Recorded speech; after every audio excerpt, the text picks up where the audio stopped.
Hi guys, and welcome to another video. So today we've actually got a little bit of positivity in terms of Sunderland news, which is something I haven't covered or spoke about for quite some time. So as soon as I woke up this morning and saw this decent bit of news, I jumped at it, even if it's going to be like a 2 or 3 minute video. You know, you need to take what positivity you can get these days, particularly while supporting Sunderland. So anyway, let's get into it. So it has been confirmed that Chris Maguire, the King Chris Maguire, has signed a new deal. Only an additional 1 year to his current contract, which is good, so it keeps him on for another year at the Stadium Light, which is really, really good news, to be fair. It shows that we are making moves in terms of contracts for our first team players, or we're at least active in doing that. We're not just letting everything go to pot and letting everyone leave who doesn't have a contract left. It's good to hear that is happening. You know what I mean? That would just positive in itself. Even if it was any other player signing an extra year or signing for the next year, you know, that would have been massively positive, because it shows that you know, we're not just leaving these players to leave the club and we'd be left even worse than what we essentially are. Do you know what I mean? So it's positive regardless what player it was. But Chris Maguire, of course, we know how good he is. He, for me, on form, Chris Maguire is one of the best creative players in League One, quite easily. You know, he's definitely up there with the best. His inconsistency is definitely a little bit of an issue. He can go through 3, 4, 5 games where he's pretty much anonymous, but then he'll go through a month or two where he's untouchable. Do you know what I mean? And he's unplayable for some defenders. You know, his crossing ability is usually very good.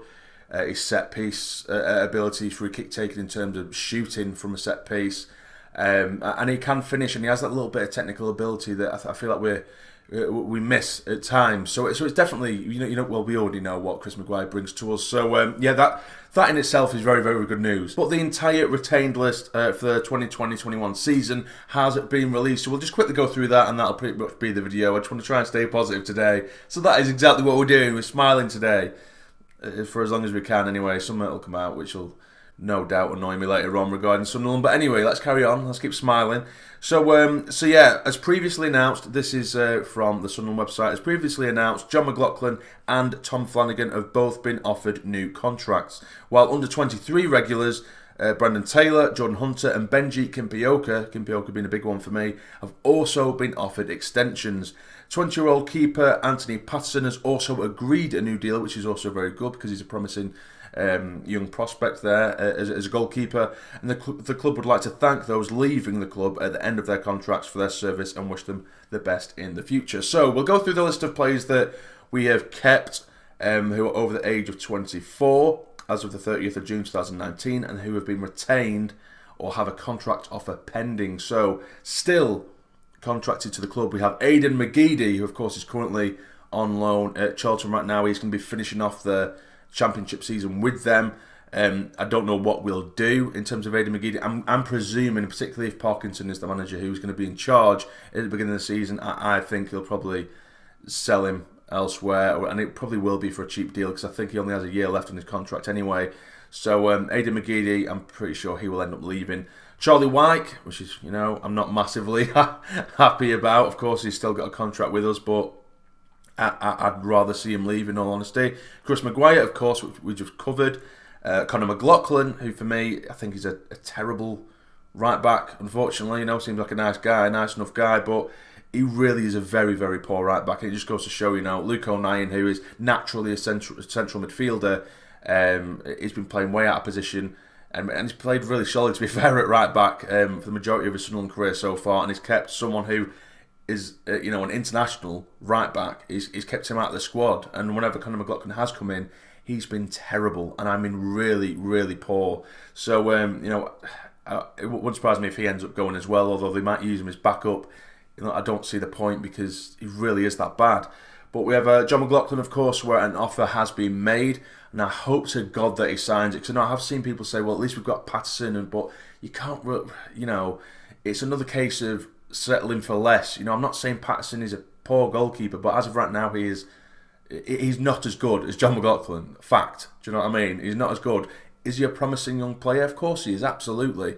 But it just sounds all good in an ideal world to say, like, well, we've got all these youngsters, let all these play next season.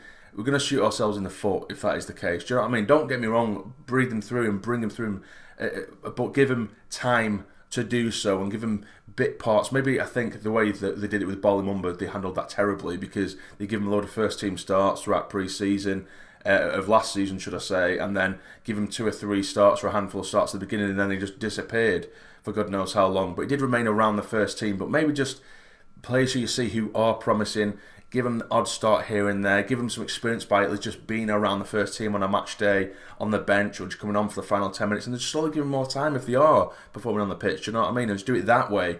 We can't just say, right, okay, I want 11 players from the under 23 starting, because we know how bad our academy is anyway. You know what I mean? They get battered week in, week out. So, do you know what I mean? It's in an ideal world, yes, it would be nice if we had 11 20-odd-year-olds on the pitch who are all from Sunderland and all come through the academy. That would be amazing, it's an amazing thought, but it's just not realistic. So for me, I went off topic a little bit there, but John McLaughlin, an offer has been made. Jordan Willis, which is great. I think he's our best centre-back for me. He's my favourite centre-back. I think he's got the pace to save a lot of our defenders. There has been a bit of controversy and discussion over Twitter and social media about Jordan Willis and how good he actually is and stuff like that, but I highly, highly rate that man. Josh Scowen, which I think is a very, very good one, because for me, I think it's unfortunate that he didn't get the game time I believe he deserves. I've seen him play for his other clubs when he was at Barnsley. He was very, very good. Down the centre, he was very, very good for me. He's very tenacious. He's quite nippy. He's got a bit of pace, and he's good on the ball as well. He can trap back. He's got such an engine on him. Yet for us, we came and we just stuck him on the right hand side of midfield for the last 5-10 minutes of games here and there, and it didn't really give him a chance to shine. And people were already making judgments on him on, playing him in a position which isn't his natural position per se. He can play there, and he has played there before, of course. But for me personally, that isn't where he's best used and best utilised. But hopefully we do see more of him, because I do really highly, highly rate that man. Grant Leadbitter remains at the club. Who, for me, I think, as much as I love Grant Leadbitter, and I've made this clear many times, I don't think he's good enough anymore. I think he's lost his legs, and he does become very anonymous through games now, and I don't really see what he has to offer apart from an odd, decent corner here and there or set piece. Do you know what I mean? But other than that, he gets passed by far too easily in midfield, and he's not the man he used to be as much as we want him to be. I think we'd be sticking to nostalgia a bit too much if we really made or wanted Grant Leadbitter to stay. But next up we have Lee Burge, who is a more than good enough backup goalkeeper. He's probably one of the best couple of goalkeepers we've had for a while. You know what I mean? Having John McLaughlin and Lee Burge together, I like them both. I think they're both good goalkeepers within their own right, so it's good to have that rather than, of course, when we had the clown season with Lee Camp, Reuter, Steele, all hilariously bad goalkeepers. Reuter maybe a little bit better than the rest, but that's probably just because I like his personality a bit more. But it's good to have 2 decent goalkeepers in our ranks. Luke O'Nien as well, who was he's remaining on board. I think he opted for an extension himself, or a hidden extension, something like that. Anyway, he's staying either way, which is good. My beautiful man, Luke O'Nien, is staying. We know how much I love Luke O'Nien. Lyndon Gooch is remaining, which is good. It's another man who, if he remains consistent, he can be a really, really good player for us. It's another player of similar to Maguire, that Gooch can go through a month or so where he's unplayable. He's taking on plays, he's scoring screamers, and then he'll go through those phases where he doesn't know when to release the ball. He'll do one step over too many, he'll lose the ball, and he's such a frustrating player when he's going in that kind of run of form, Lyndon Gooch. But if he does get himself together and he remains in form, he can storm this league. He's got the ability to do it, but it's whether he can actually pull it off. Do you know what I mean? And next up we have Max Power, who is remaining. With Max Power, again, for me, and I've spoke about him on social media quite a lot, I think he does have the ability to be our best central midfielder, and I believe that ability is there. But if we get being completely honest, I believe 70% of the games he's played for us, he's been anonymous. Do you know what I mean? And literally, and I say, we spoke about Maguire, we spoke about Gooch, about inconsistency, but his inconsistency is on another level, an absolutely other level, because there's been so many games, and like I say, up around 70% with Max Power, where he's so anonymous, a game flies by him, and you forget he's on the pitch half the time. But then he'll have another game where he does show his ability, where he's controlling the midfield. He'll be spraying past the left, right and centre. He might even chip in with a goal. He'll get himself an assist. But then there'll be games where he's just kind of wandering around and it's almost like he's just trying to look the part but isn't being the part. And that's the most frustrating thing with Max Power. And I don't know whether it's a confidence issue or what, because I know early on in his Sunderland career, you know, he was getting himself red card after red card after red card, so maybe he's tried to diet down a bit. But for me, it is almost a waste of a shirt on the pitch a lot of the time. And it might sound really harsh, that, and it kind of is, because I do believe his talent is there. He is probably the most talented central midfielder we've got. But he just doesn't show it anywhere near enough, which is the most frustrating thing for me. So if he left, then, you know, it'd be frustrating because I know he has the ability, but he hasn't shown it for us.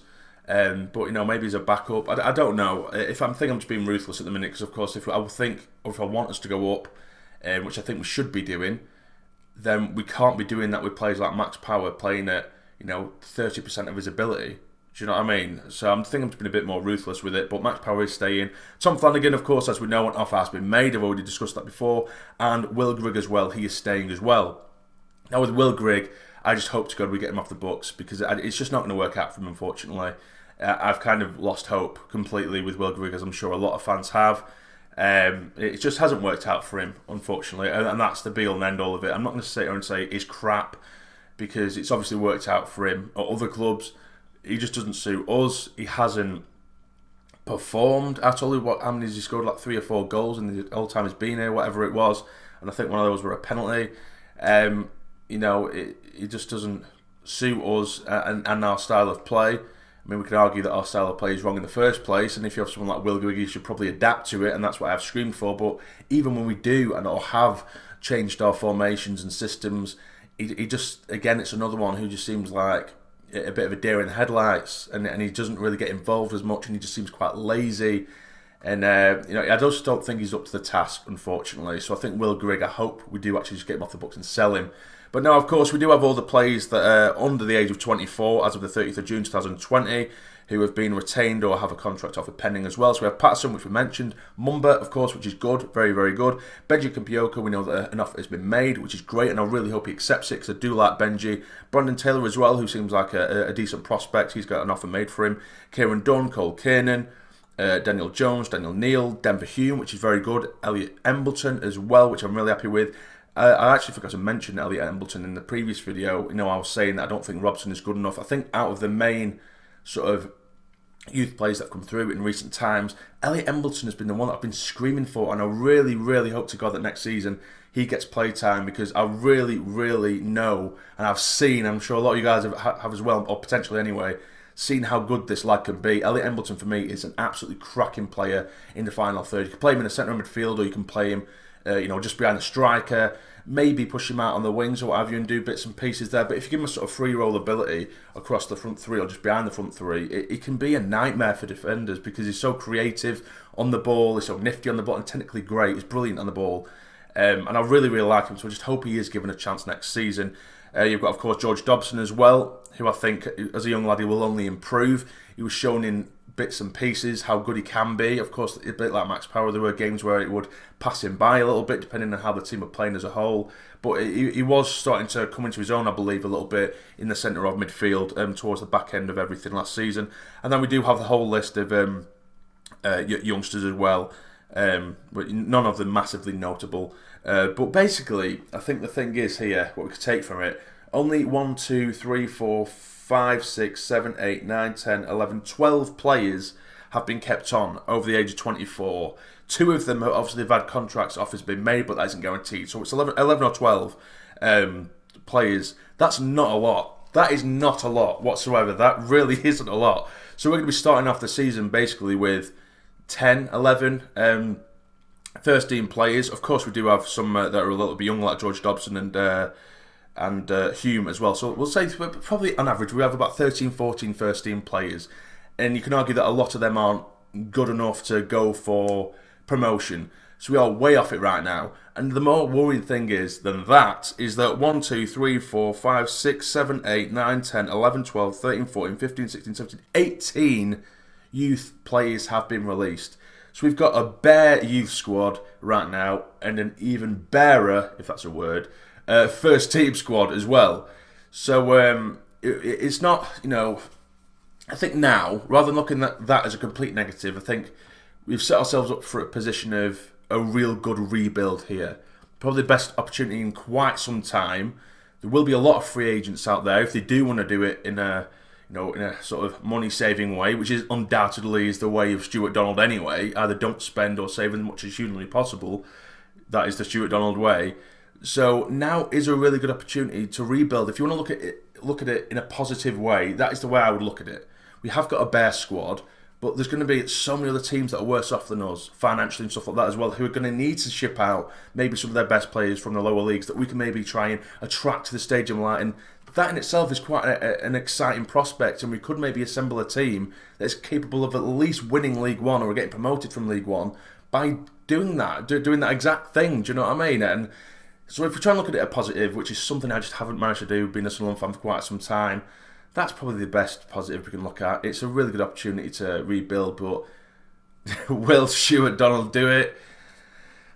I'm not going to answer that question because I want to try and stay positive. Do you know what I mean? But yeah, so that's all the news. But there was a couple. Sorry, that is all the news. But of course, if we just do recap, Ozturk, Watmore, Baldwin, Lynch, Lafferty, and Smith have all been released as well, which we already knew. And also Semenyo, Bailey Wright, and Declan John have all.